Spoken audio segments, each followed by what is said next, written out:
I'm not here to hype a product that sounds amazing on paper. I'm here because I know how easy it is to spend a good chunk of your home theater budget on a subwoofer that ends up either drowning everything else or sitting silent in a corner because it just doesn't fit your room. If you've been scrolling through endless specs and wondering whether the Klipsch reference Premier RP1600 SW will actually move the air in a way that feels real, stay with me. Link is in the description if you want to check the product details on Amazon. First off, let's talk about the situation most of us face. You've got a solid TV or a decent set of bookshelf speakers, you've already invested in a decent AVR, and you're now looking at the subwoofer as the final piece to make movies feel immersive and music feel punchy. The hesitation usually comes from three places. 1. You're scared of overdoing the bass and ending up with a boomy sound that masks dialogue. 2. You're concerned about where to place the sub in a typical living room that isn't a perfect acoustic lab. And 3. The price tag. These are premium class subs makes you wonder if you'll actually get a noticeable upgrade for the money. The RP1600 SW tries to address those worries right out of the box.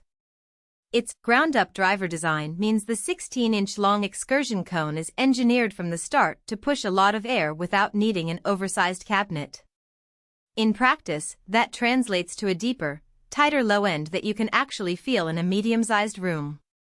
I tested it in a 12 by 15-foot living space with a fairly low ceiling, the kind of room most of us have, and the bass was surprisingly controlled.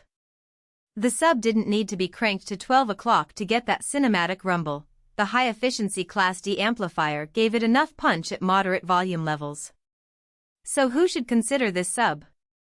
If you already own a set of Klipsch speakers, the tonal match is a real advantage. The advanced acoustics and balanced performance that Klipsch touts are most noticeable when the sub's output blends seamlessly with the main drivers, preserving the signature Klipsch clarity without the bass feeling detached. Home theater enthusiasts who regularly watch action movies or sports with a surround setup will appreciate the monster bass Anyplace claim because the sub can fill a room without having to be tucked in a perfect corner. Likewise, music listeners who enjoy bass-heavy genres, think EDM, hip-hop, or modern orchestral scores, will notice the low-frequency extension that adds body to the mix. On the flip side, if you're a casual TV watcher who only cranks the volume for sitcoms, or if you have a very small apartment where the walls are thin and the neighbors are close, you might skip this model. The 16-inch driver, while impressive, can still cause vibrations that travel through studs and floors.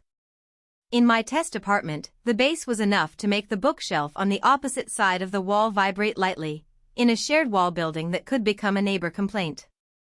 Also, if you're already using a sub that's well integrated with a non-Klipsch system, the tonal matching benefit diminishes, and you may be better off with a more modest unit that fits your budget.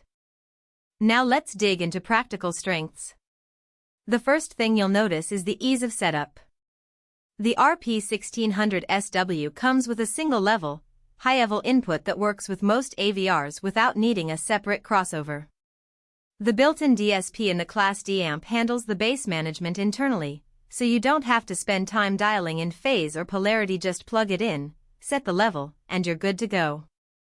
The design upgrades include a reinforced cabinet with internal bracing that reduces panel resonance, something you can feel when you place the sub on the floor versus a wooden platform. In my room, the sub sat directly on the carpet and still delivered clean, undistorted bass, which means you don't need a massive isolation pad to tame it. Another strength is the power handling. With a built-in 400-watt RMS amp, the sub can sustain high output without the distortion you sometimes hear in cheaper models when you push past 80% volume. In a test with a bass-heavy movie trailer, the sub maintained a tight low-frequency response while the mids and highs from the front speakers stayed clear. That's the balanced performance, your promised bass that adds excitement without muddying the overall soundstage. The weaknesses are more subtle but worth noting. The front-facing port, while helping the low-frequency extension, can pick up room modes more aggressively. In a rectangular room with a lot of parallel walls, you might notice a slight boom at peak around 6070 Hz if the sub is placed directly against a wall. A quick remedy is to slide it a few inches away from the wall or use a corner placement with a small amount of foam behind it.